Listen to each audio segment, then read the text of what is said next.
할렐루야. 네, 좋은 아침입니다. 네, 이제 아침에 나올 때 공기가 상쾌하죠. 참 기도하기 좋은 날씨인 것 같습니다. 그죠? 네, 우리가 주님의 얼굴을 구하고 찾을 때 더 풍성한 은혜 주실 줄 믿습니다. 제가 처음 봤던 뮤지컬 보신 분 계시죠? 네, 저도 뮤지컬을 20살 때, 20대 때 봤는데요. 그 우리나라가 아닌 이제 영국 런던에서 그 레미제라블이라는 뮤지컬을 봤습니다. 그때 제가 대단해서 물론 영어로 하는 뮤지컬이었는데요. 제가 이해하지는 못했습니다. 예, 그 저희 누나가 스튜디오스였거든요. 그래서 누나 따라서 같이 여행하면서 런던을 갔었는데 그때 이제 런던에서 하는 레미제라블을 봤습니다. 그 티켓을 예매하는데 저녁 시간에 예매하려면 한 2시간은 줄 서서 기다려야 돼요. 그리고 제일 비싼 티켓을 저희 누나가 동생 처음 그 해외여행 시켜준다고 런던을 데려가서 네, 봤습니다. 10만 원 이상 넘는 티켓을 사서 레미제라블을 꼭 봐야 돼라는 생각이 들더라고요. 레미제라블의 여러분 잘 아시는 그 인물 중에 한 명이 이제 장발장이죠. 저는 그 레미제라블이 장발장 내용인지 알았습니다. 그래서 그걸 꼭 10만 원 넘게 주고 봐야 되나. 그리고 시차가 10시간 넘게 차이 나는 영국에서 그 도착하자마자 아직 시차 적응도 안 되는데 저녁 시간에 영화를 본다는 거는 어떤 거냐면 여러분 마치 오늘 하루 종일 밤을 꼬박 새시고요. 주일 예배 다 들으시고 잠 한숨도 안 주무시고 여기 오셔서 2시간짜리 뮤지컬을 보는 겁니다. 우리나라 말로 이해할 수도 없는 영어로 제가 보다가 장발장 내용까지 너무 은혜롭게 봤어요. 아 은혜롭다, 아 좋다 봤는데 장발장 내용이 한 3분의 1쯤 끝이 나더라고요. 그래서 그때부터 어떻게 됐냐면 점점점 졸음이 오기 시작했습니다. 그래서 결국에는 제가 잠을 잤어요. 근데 어느 순간 불이 환하게 켜지면서 제 잠이 번뜩 깬 겁니다. 그래서 아 벌써 끝났구나, 집에 가야겠다고 해서 막 짐을 싸들고 제가 침까지 흘리면서 잤습니다. 그래서 침을 닦으면서 일어나서 가려고 하는데 앞에 이 글자가 적혀 있는 겁니다. 인터미션이라고 적혀 있는 거예요. 여러분 그 연극이나 뮤지컬에 긴 것 보면 중간에 인터미션 쉬는 시간 있습니다. 화장실 갔다 올 사람도 갔다 오고 서로가 그 1막의 내용들을 서로가 서로 이야기하면서 그 내용을 정리하기도 하는 거죠. 여러분 그 제가 이 말씀을 왜 드리냐면 오늘 우리가 읽었던 또 봤던 로마서 11장은요 로마서를 뮤지컬로 비유한다면 1막과 2막과 3막이 있습니다. 그 중에서 2막의 끝이에요.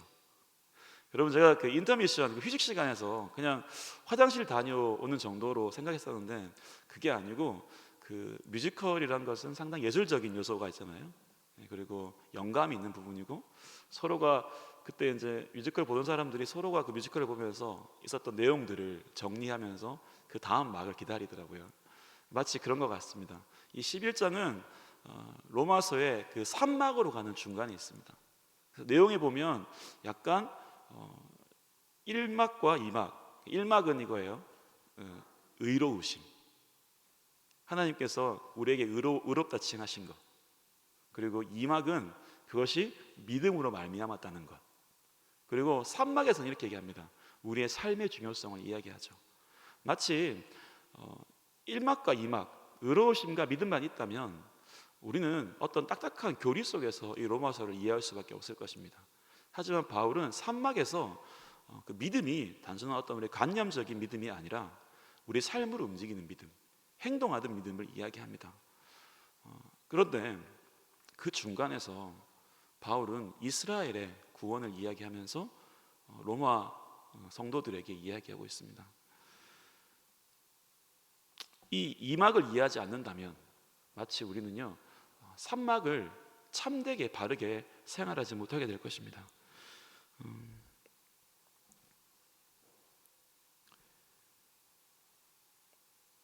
앞서 새벽 시간들 설교들 속에서 이 로마서에 대한 배경을 많이 들으셨을 겁니다.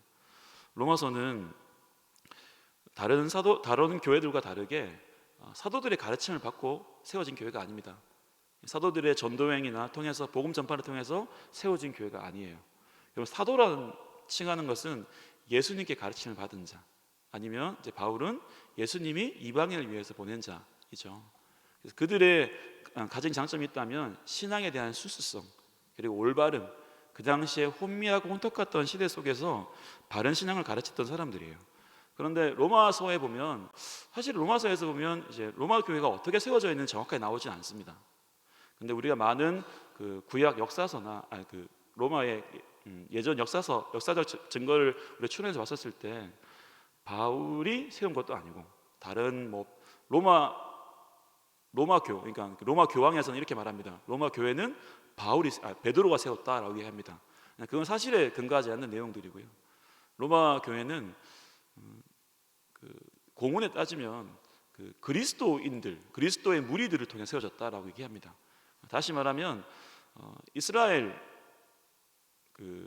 이스라엘에서 오순절 사건에 흩어졌던 유대인들, 또 그 이방인 그리스도인들을 통해서 들었던 복음이 로마로 흘러가서 세워진 교회다라고 우리가 추정을 합니다. 그런 교회에게 가장 약점이 있다면 견고하지 않은 신앙일 겁니다. 여러분 보셨던 것처럼 로마서 1장에서 바울이 로마 교회로 가는 이유를 이렇게 얘기합니다. 내가 너에게 가서 내가 나의 은사로, 하나님이 주신 은사로 너희를 견고하기 위해서이다 라고 얘기합니다. 여러분, 바울은 로마를 가고 싶었어요. 그리고 그의 인생의 마지막이 로마인 것으로 자기는 알고 있었어요. 바울은 그 로마 교회를 가서 그들을 세우고 싶었습니다. 여러 가지 이유가 있었겠죠. 하지만 로마는 그 당시에 모든 그 행정, 모든 그 권력, 모든 것의 중심이었어요.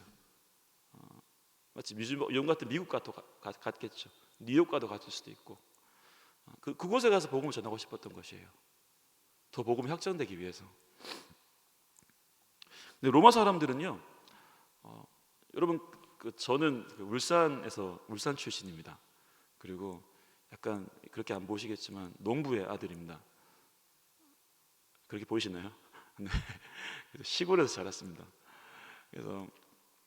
그런데 저희 어머니는요, 그 당시에 서울 사람이었어요. 시골에서 자랐는데 서울에서 온 그 새댁이 시집을 온 거예요. 전부 다 사투리를 쓰는데 저희 어머니 혼자 엘레강스하게 그 시골에서 서울말을 쓰시더라고요. 항상 저희가 들었던 이 말이 있습니다. 저희 어머니를 향해서 동네 아주머니들이 아이고 서울에서 배운 게 다르네라고 얘기 많이 하시더라고요. 그래서 마치 이런 것 같아요, 여러분. 로마 교인들은요, 저희가 생각하는 수준에서 마치 우리 시골 사람이라면 아이고 서울에서 오신 분이네라고 생각하는 정서와 같은 거예요. 그들에게는요, 우리가 생각하는 그냥 일반적인 논리로 접근했었을 때 이해하기가 어렵습니다. 그래서 로마서는요, 읽으면 좀 어렵습니다. 왜냐하면 그들의 만든 논리로 그들에게 설명해 줘야 되기 때문이에요. 그래서 바울은요, 상당한 논리를 적용하게 이야기합니다. 그리고 지금 우리가 생각하기에는 조금 우리의 어떤 어법이나 어떤 워딩이라 그러죠. 우리의 단어 선택이나 진행 방식하고 조금 다르게 설명을 합니다. 하지만 바울은 그 의로움과 우리가 은혜로웠던 의로움과 믿음으로 그 놀라운 교리를 연결하기 위해서 오늘 사건을 이야기합니다. 이게 없으면 해석이 되지 않는 거예요. 그리고 이것이 없으면 진짜 바른 구원의 삶, 신앙의 생활을 할 수 없는 것입니다. 근데 이 말은 마치 꼭 로마 교회만 해당되지 않는 말인 것 같아요. 다시 말하면 이제 갓 신앙생활을 시작한, 그리고 믿음의 깊은 뿌리가 없는 사람, 이 신앙생활을 하다가 그들의 신앙의 어려움에 봉착하는 겁니다. 그런데 이게 있어야지 그 신앙의 2막으로 3막으로 나아갈 수 있다는 것이에요. 여러분 어떠세요? 여러분의 신앙의 3막으로 나가고 싶으십니까? 여러분의 신앙에 더 하이라이트로 나가고 싶으세요? 그렇다면 우리는 이것을 거쳐야 되는 것이에요. 오늘 바울은 그것을 이야기합니다. 그래서 제가 좀 부담이 됩니다. 잘 설명드려야 되는데, 꼭 무슨 교리로 설명드리지 않아야 되는데, 여러분 오늘 마지막 인터미션 2막의 끝을 생각하면서 여러분의 3막을 그려보는 놀라운 놀라운 시간이 되시기 바랍니다. 이 2막의 끝에 이렇게 질문합니다. 하나님이 11장 1절에서 이렇게 얘기해요. 하나님이 자기의 백성을 버리셨느냐 이렇게 물어봅니다. 로마서에서는요 질문을 많이 하지 않습니다. 근데 그 질문도 어떤 문제에 대한 질문은 하지만 처음 그들의 삶과 그들의 신앙과 그들이 사고 있는 사고를 향해서 정면 돌파하는 질문을 많이 하지 않습니다. 바로 다시 말하면 질책한다든지 때로는 바울이 어떤 그 서신서에서 보면 혼내는 질문들이 있잖아요. 그런 질문 하지 않고요. 근데 오늘 그런 질문 중에 처음에 나온 질문 하나입니다. 뭐냐면 하나님이 자기 백성을 버리셨느냐. 이 말씀 무슨 말이냐면 그들의 로마 교회 안에서 돌고 있는 사고입니다. 그들이 행동하고 그들이 생각하는 중심에 있는 질문이에요. 하나님이 이스라엘 버리셨어? 이런 거예요. 하나님이 마음에 들지 않으시면 버리셔? 이스라엘 버리시고 우리를 택하신 걸까? 이런 질문들을 하는 거예요. 여러분도 이스라엘 생각하면 저희 뒤에 국기도 있지만 잘 이해가 되지 않으시는 거 많지 않으십니까? 저도 여전히 배워가고 있습니다. 이스라엘과 우리 교회에 대한 어떤 연계성을 많이 배워가고 있어요. 여러분, 우리 모든 질문 안에는요 이런 사고들이 있습니다. 근데 그 사고 안에는요 우리 인간에 가지고 있는 세계관이 있어요. 눈에 보이지 않는 이면에 다른 것이 있습니다. 여러분이 이런 착각 속에 있는 사람이 있습니다. 한 예를 들어 볼게요. 우리는 영적 전쟁이란 말을 많이 쓰죠. 그리고 저희 교회에서 유난히 더 많이 합니다. 그리고 뭐 예수를 떠나갈지어다 라고 많이 기도하죠. 근데 우리는 마치 영적 전쟁을 이렇게 해석할 때가 있는 것 같습니다.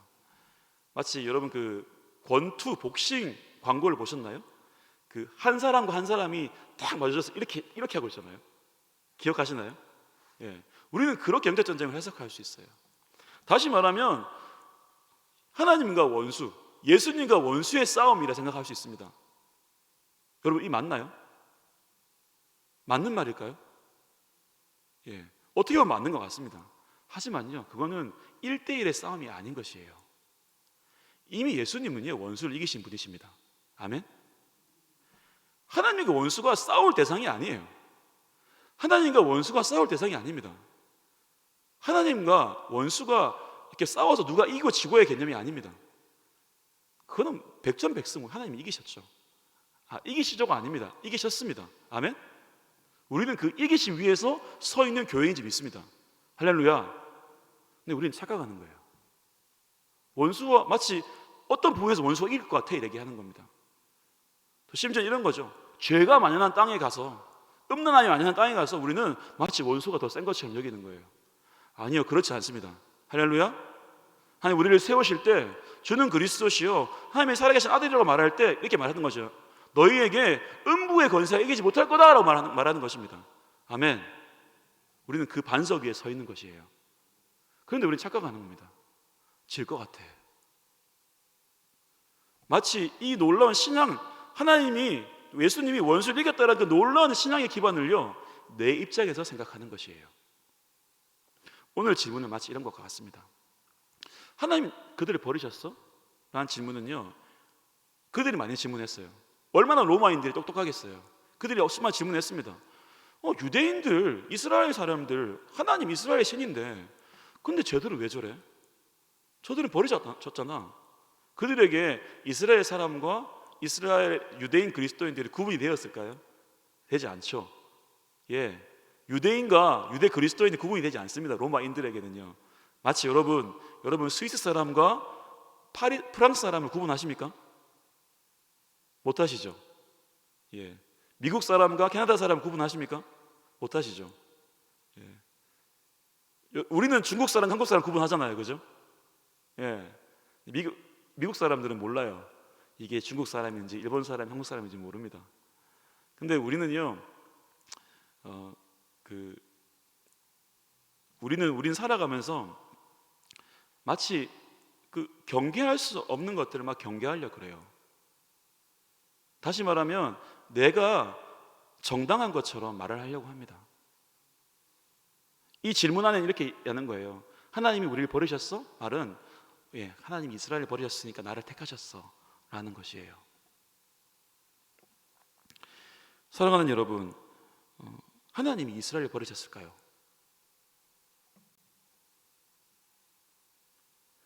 하나님이 이스라엘 버리셨어 라고 생각하는 생각들이 로마 교회에 가득했습니다. 그 이유는 뭐냐면, 그래, 이스라엘 정도면 하나님 버리시고 이제 우리를 택하셨겠지 라는 생각들이 있는 거예요. 이런 우리의 신앙의 사고 아래 마치 예수님과 원수가 싸우는 것 같다라는 어떤 우리 착각 속에 있는 것 같은 그런 비유 같은 신앙의 사고 아래서 우리 이렇게 생각할 수 있어요. 이런 사고가 있는 것이죠. 하나님, 쟤보다 내가 나아요. 쟤보다 내가 나아요 라고 생각할 수 있는 것이에요. 우리는 마치 신앙을 어떤 등급처럼 매기는 수학의 수치처럼 매겨서 우리의 합격과 불합격을 결정짓는 우리의 사고들이 있습니다. 이것을 하나님 앞에서 자신을 보는 것이 아니라 나의 기준으로 우리 신앙을 평가하는 것이죠. 다시 말하면 이것을 하나님 입장에서, 주님의 말씀에서 나를 보는 것이 아니라 나의 기준에서 하나님을 평가하는 거예요. 이거를 뭐라고 하냐 하십니까? 종교라고 합니다. 이것을 종교라고 해요. 종교는요, 그렇게 나의 기준에서 하나님을 평가하고 나의 기준에서 신을 조종할 수 있는, 내가 신을 조종할 수 있다고 생각하는 가치인 것이에요. 모든 헬라 문화, 모든 이방신의 문화에서 이게 존재합니다. 여러분, 하나님을 우리가 조종할 수 있습니까? 오늘 본문에서 얘기합니다. 누가 하나님께 모사가 되랴? 이 말이 무슨 말이냐면 하나님께 도움을 주려라는 거예요. 우리 하나님 도움이 필요하십니까? 우리 하나님의 지혜가 필요하세요? 아니요. 그분은 이미 지혜로운 분이십니다. 아멘이십니까?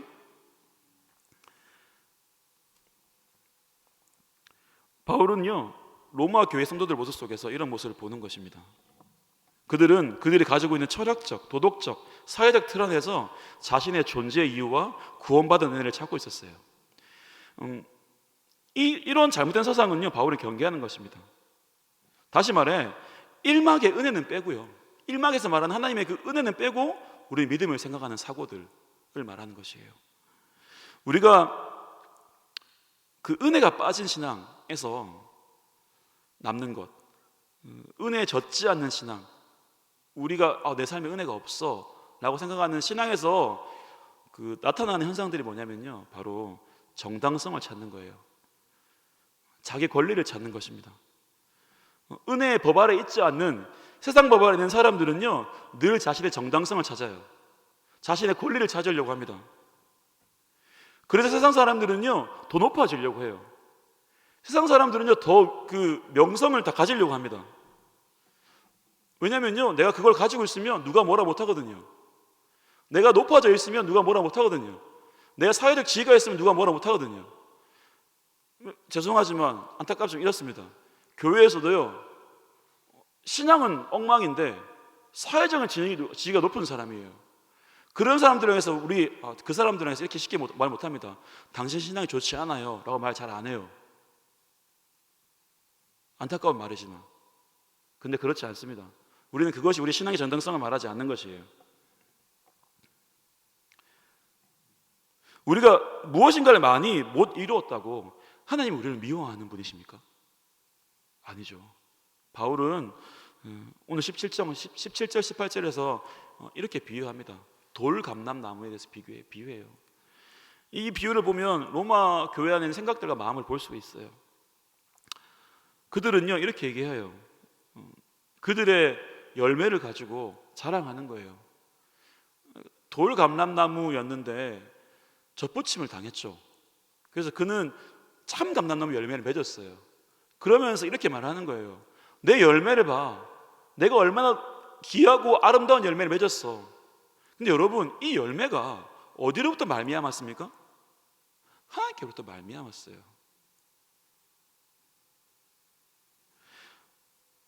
바울은 이런 모습을 이렇게 자신의 기준으로, 자신의 어떤 내가 이룬 것들로, 자신의 생각들로, 더 높은 지식으로 사고하는 것들을 경계합니다. 그는요, 골로새서 2장 8절에서도 이렇게 말을 합니다. 누가 철학과 헛된 속임수로 너희를 사로잡을까 주의하라. 이것은 사람의 전통과 세상의 초등학문을 따름이요 그리스도를 따름이 아니라 라고 말합니다. 아멘. 바울은요, 그들이 더 깊이 그리스도를 따르기 바랬어요. 로마 교회가 더 깊이 그리스도의 향기가 남는 교회가 되길 바랬어요. 근데 그들 속에는 이스라엘의 그들이 이스라엘 하나님 버리셨다 생각하는 그것 때문에 그들의 신앙의 정당성을 하나님의 순수한 은혜와 그 믿음으로부터 말미암은 것이 아니라 그들이 이루어 놓은 것들, 그들의 명성들, 그들의 가치들, 사회적 덕망들로부터 찾는 것을 경계하고 있었던 것입니다. 이것은 초등학문이라고 얘기하는 거예요. 저희 아들도 그러더라고요. 얼마 전에 저희 아들을 학교에서 데리고 오는데 친구들과 같이 걸어왔어요. 그런데 이렇게 얘기하더라고요. 아들끼리 이렇게 질문하는 거예요. 요즘에 집에서 이게 컴퓨터로나 이렇게 뭘로 보잖아요. 수업 듣잖아요. 아이들이 이렇게 하는 거예요. 야, 우리 집에 뭐 있다? 우리 집에 컴퓨터 몇 대 있다?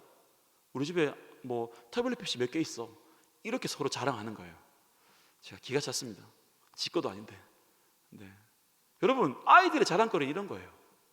우리가 얼마나 가졌냐? 우리가 무엇을 이루었냐? 사랑하는 우리 영락교회, 참 위대한 교회입니다. 아멘? 하나님께서 크게 이루셨습니다. 근데 우리가 잘해서 아니에요. 여러분 인정하십니까? 우리가 뭔가 대단하고 우리가 뭔가 잘해서 아니에요. 그냥 우리는요, 돌물 갈람나무 같은 사람들이었어요.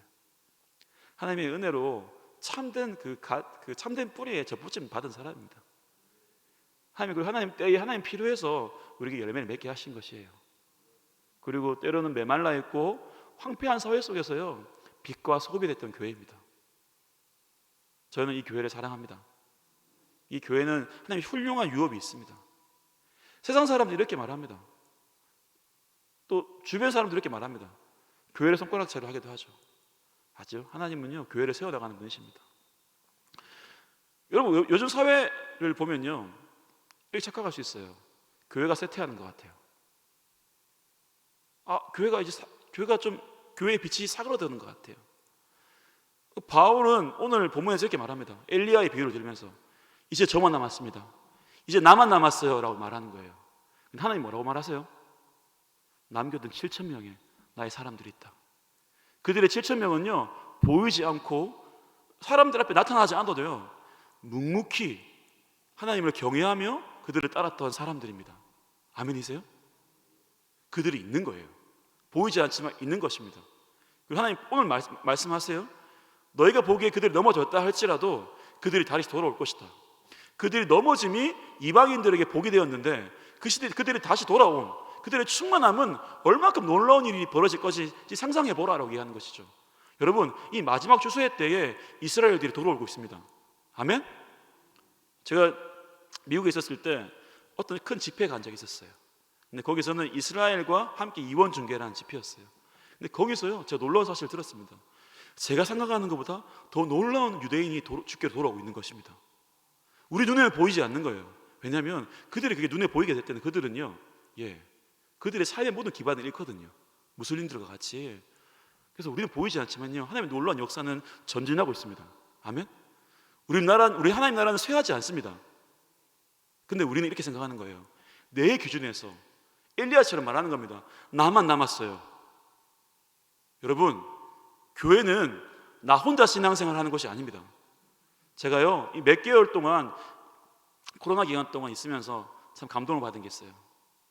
아무도 교회를 섬기는 것 같지 않지만요, 정말 교회를 섬기게 되실 분들은 묵묵히 오셔서 기도하시고 묵묵하게 섬기시고 정말 교회를 사랑하시더라고요.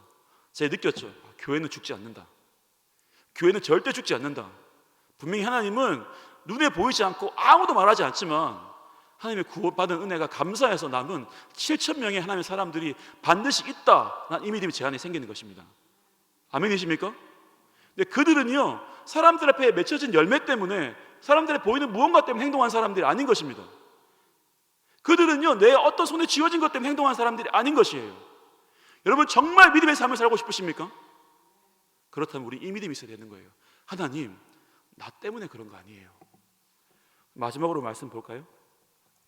20절 말씀입니다. 옳도다. 그들은 믿지 아니함으로 꺾이고 너는 믿음으로 섰느니라. 다시요. 옳도다. 그들은 믿지 아니함으로 꺾이고 너는 믿음으로 섰느니라. 요 다음에 하나의 부사를 넣고 싶어요. 그러므로 높은 마음을 품지 말고 도리어 두려워하라 라는 것입니다. 여러분, 우리에게 주신 그 구원의 놀라운 믿음을 합당하게 사용하고 싶으십니까? 그 그리스도의 놀라운 그 주신 은혜를 우리 삶에 나타내고 싶으세요? 그렇다면 우리는 우리의 마음을요 높여서는 안 되는 것입니다. 아멘? 주님, 나 때문이 아니에요. 주님, 내가 무엇을 이뤄서가 아니에요. 우리 교회 이름 때문에 그런 건 아니에요. 주님, 주님이 하셨습니다. 주님이 이루세요. 누가 이 아침에 그런 고백하시겠어요? 누가 이 아침에 주님이 이루십니다. 주님이 하셨습니다. 나 때문이 아니에요. 누가 높아져만 맞추시고 주님을 경외함으로 둘이 앞에 서시겠어요? 이 바울은 맨 마지막 절에 이렇게 얘기합니다. 이는 만물이 주께로 나왔고 주로 말미암고 주에게로 돌아감이라. 그에게 영광이 세세토록 있을지어다. 아멘. 이렇게 얘기하는 것이에요. 이 자리에서 주님을 찾는 모든 성도분들, 또 온라인으로 주님께 나가는 모든 분들, 아침에 이런 고백 드리지 않으시겠어요? 주님께로 말미암았어요. 나의 어떠함이 있지 않아요. 주님께로 말미암았어요. 주님께서 역사하시는 그 놀라운 역사, 그 능력, 그 기름 부으심 안에 있게 해주세요. 저를 가르쳐 주세요. 저를 인도하세요. 주님, 저 안에 새 믿음 주세요라고 이 아침에 기도하지 않으시겠습니까? 나의 공로 버리고 나의 어떠함 버리고 우리 주님이 이루시는 놀라운 일들 앞에 나가지 않으시겠습니까? 그런 한 주 되시길 품지 않으시겠습니까? 이것이 우리 인생의 산막을 가는 시작이 되면 좋겠습니다. 할렐루야. 같이 기도하겠습니다. 하나님, 우리 인생의 산막으로 나가게 해주십시오. 지금 우리의 믿음을 넘어서서 살아있는 믿음으로 나가게 해주십시오.